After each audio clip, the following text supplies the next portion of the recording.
India ने अपना रुबाब दिखाना शुरू कर दिया है।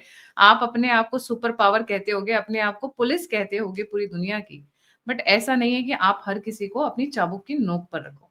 You might have started with tariff, secondary tariff, tariff के ऊपर टैरिफ, और उसके बाद sanctions, all sort of things have been coming. But now India shows its backbone and the spine. This is not Manmohan Singh Sarkar. This is the Modi Sarkar.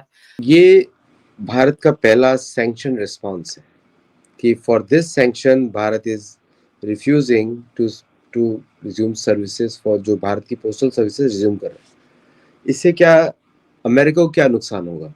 ये symbolic gesture है। ये जैसे भारत से लोग पैसा भेजते थे अपने रिलेटिव्स के लिए, स्टूडेंट्स के लिए, बच्चों के लिए, ये उस तरह का पैसा भेजा जाता था, नॉट ए बिग अमाउंट। तो भारत ने इस पर सैंक्शन लगाया कि no, India Post will not deliver anything in the US. तो इससे बहुत बड़ा नुकसान होगा फ्रॉम द भारत पर्सपेक्टिव। लेकिन अमेरिका को क्या नुकसान है इससे? देखिए, अमेरिका को नुकसान है कि पीपल टू पीपल कनेक्टिविटी, और साथ में अमेरिका के बहुत सारे जो ऑपरेशंस थे, जो पोस्ट के थ्रू इंफॉर्मेशन शेयर की जाती थी अमेरिका के साथ, वो सब बंद हो जाएगी। और तो this is going to be a big.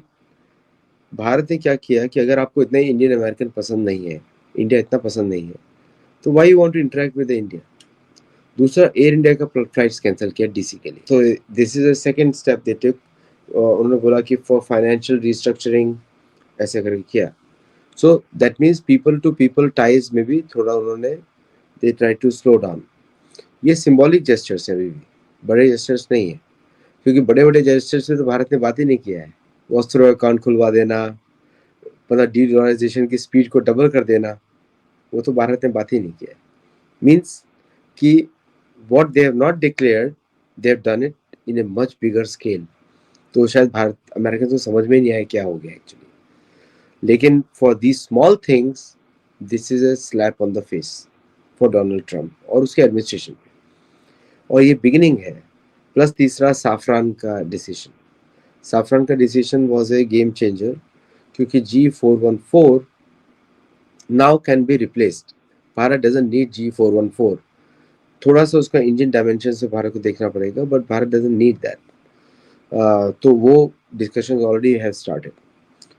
Plus जो भारत जो एक्सपोर्ट करता था small engine parts for their artillery guns for military vehicles of US, अब नेक्स्ट विल बी दैट।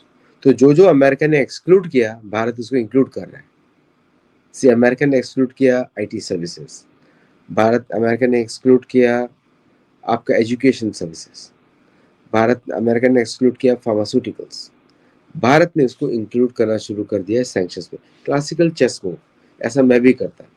क्यों उसको एक्सक्लूड किया? तो आपने किया तो हम लोग करेंगे उसके ऊपर। दोस्तों, इस वक्त इंडिया ने सिग्नलिंग करनी शुरू कर दी है, और आज डॉक्टर जयशंकर ने सीधा सीधा अमेरिकन को ये कहा है कि वी हैव रेड लाइंस। और ये जो इंडिया यूएस ट्रेड डील है, इसके ऊपर वो कह रहे हैं कि जो आप हमें तंग कर रहे हैं, हमारे साथ आप ज्यादती कर रहे हैं, दिस इज़ अनफेयर। और आप अगर रशिया के तेल से आपको बहुत प्रॉब्लम है तो आप ना खरीदें, आप ये तेल ना खरीदें, हम दुनिया में कहीं और बेच देंगे। सो ये एक जयशंकर की तरफ से एक ये मैसेज आया, और उन्होंने कहा कि हमारा जो एनर्जी जो रिलेशनशिप है रशिया के साथ, वो कंप्रोमाइज़ नहीं होगा। We are not going to compromise that. अब ये अमेरिकन पर डिपेंड करता है कि अमेरिकन क्या करते हैं। जो चाइनीज़ इंडिया को मशवरा देते थे कि if you will give bully an inch he will take a mile, लगता है इंडियन समझते हैं कि हमने अमेरिका को इंच भी नहीं देना। सो ये एक चीज़ है। वो कहते हैं ये चाइना के ऊपर ये कानून अप्लाई नहीं होता, ये इंडिया के ऊपर कानून आपके अप्लाई होते हैं, तो हम ये नहीं बर्दाश्त करने वाले। वो उन्होंने सारी की सारी लिस्ट निकाल ली है। जब से यूरोपियन यूनियन ने बैन किया, सबसे ज़्यादा तेल किसने लिया है? वो ये कह रहे हैं, वो कह रहे हैं जी जब से यूरोपियन यूनियन ने बैन किया है, सबसे ज़्यादा तेल पाइपलाइन, जो गैस पाइपलाइन है, वो तो यूरोपियन यूनियन के पास आई है 37%, चाइना के पास 30%, तुर्की के पास 27%। ना वो कहते हैं तुर्की को कुछ कहते हैं, ना आप चाइना को कहते हैं, और European union itself pipeline gas ले रही है। एलएनजी, वो कह रहे हैं रशिया से जो 51% एलएनजी है वो यूरोप ले रहा है, चाइना 21%, जापान 18%। वो कहते हैं क्रूड ऑयल हम 38% ले रहे हैं, चाइना 48%, 47% ले रहा है। हमारा आपको 37% क्रूड ऑयल चुभता है, लेकिन यूरोपियन यूनियन की जो गैस पाइपलाइन से जो गैस आ रही है 37% वो आपको नहीं चुभ रही। यूरोपियन यूनियन जो LNG ले रही है 51% वो आपको नहीं चलती। Oil products other than that तुर्की 26% ले रहा है, चाइना 13%, ब्राजील 12%, इंडिया भी कोई 6-7-8%। तो वो कहते हैं हमें क्यों कर रहे हैं। कोल इंडिया 19% ले रहा है, चाइना 44% ले रहा है उधर से।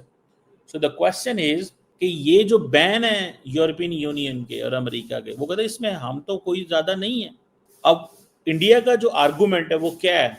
इंडिया का argument is on this thing कि we are basically giving stability to the international market domestically in India and to the world. और साथ में इंडिया ने ये भी कहा है कि हम अब 30-40 मुल्कों से तेल खरीदते हैं, और ये वो चीज़ वो कह रहे हैं कि ये आप जो है ऑयल जो है इसको मार्केट जो है वो स्टेबलाइज करती है। तो दोस्तों आपने देखा, भारत ने आज दुनिया को दिखा दिया है कि हम किसी भी ताकत के आगे कभी नहीं झुकेंगे, चाहे ट्रंप हो या कोई और। भारत अपने लोगों के हित और अपनी संप्रभुता के लिए हर कदम उठाएगा। India will never bend down. दोस्तों अगर आपको ये वीडियो अच्छा लगा हो तो इसे लाइक और शेयर करें। हमारे चैनल को सब्सक्राइब करना बिल्कुल मत भूलिएगा, ताकि आपको ऐसी ही देशभक्ति से भरी बड़ी खबरें सबसे पहले मिले। भारत माता की जय। जय हिंद।